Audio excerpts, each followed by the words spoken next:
In 1947, a group of Bedouins stumbled upon caves near Qumran, Israel, near the Dead Sea. Inside those caves were scrolls of ancient scriptures, known as the Dead Sea Scrolls. Here at the Museum of the Bible in Washington, D.C., I've come to experience this exhibition and learned how ancient history and faith join.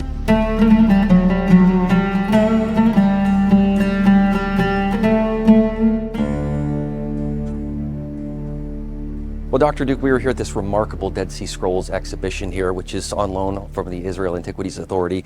Tell us, what is the significance of the Dead Sea Scrolls? Why do they matter today? Yeah. Well, the Dead Sea Scrolls are our oldest Hebrew and Arabic manuscripts of the biblical text. The Old Testament is written in mostly Hebrew, but also Aramaic, but these are our oldest copies. Before the scrolls were found, our best manuscripts for the Old Testament dated to about 1000 AD. These texts, through paleography, through carbon dating and other things, date back to, some of them, to the 2nd century BC. So that shaves off 1200 years of manuscript transmission. And in general, there's much fidelity between what we see at Qumran and the Dead Sea Scroll caves and what we see 1,000 years later. So take me back to 1947, because that's about when they were discovered, right? Where was this? It was close to the Dead Sea, obviously. Were they hidden? Why were they hidden? And from whom? So in 1947, the way the story goes, and it's taken on legendary qualities. Bedouin were out looking for some lost goats.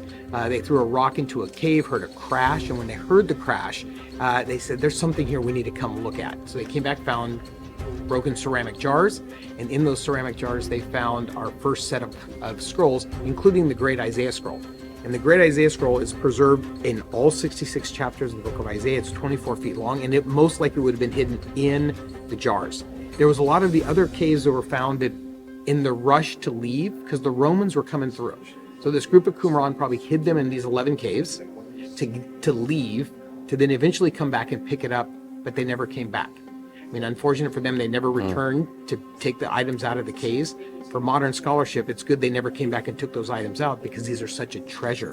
But again, they were trying to escape the Romans and eventually all died. Now the Bedouin found the first caves, then archaeologists learned more about them, and then it became a race.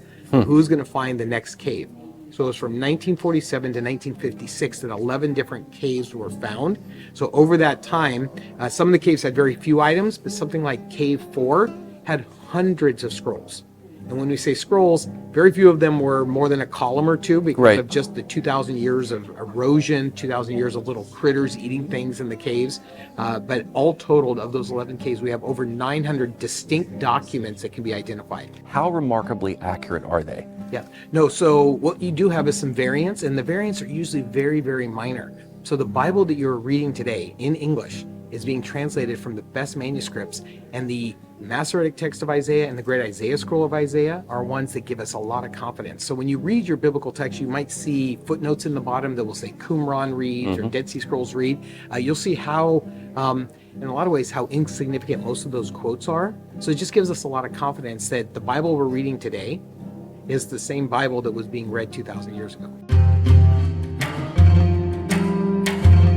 All right, tell us about this. This is actually a stone from the Western Wall when the Romans destroyed that part of Jerusalem. And it has been kind of accessorized around with then a faux wall, but is similar to what you see in the Western Wall in Jerusalem. And we encourage our guests, if they want to leave a note or a prayer or something, and we will see people here just kind of pausing and reflecting. Yeah. And I think to conclude this whole experience, saying, yes, you've seen a lot of history, a lot of archaeology, you've seen the oldest biblical text ever, but to kind of come back to this moment of spiritual reflection, like it's all for naught if it doesn't cause people to reflect a little bit on what is life really about.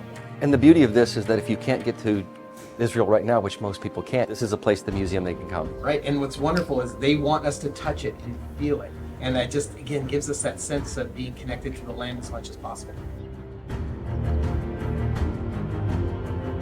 This would be filled with people, but basically the last 2 weeks Been completely barren. It's been completely barren because nobody is going, because we're having rocket fire. They've had some shrapnel coming from rockets that have been taken down. Which, all the more significance of having this at the Museum of the Bible, so people can come and be able to do this, but they can't in Israel currently. Absolutely.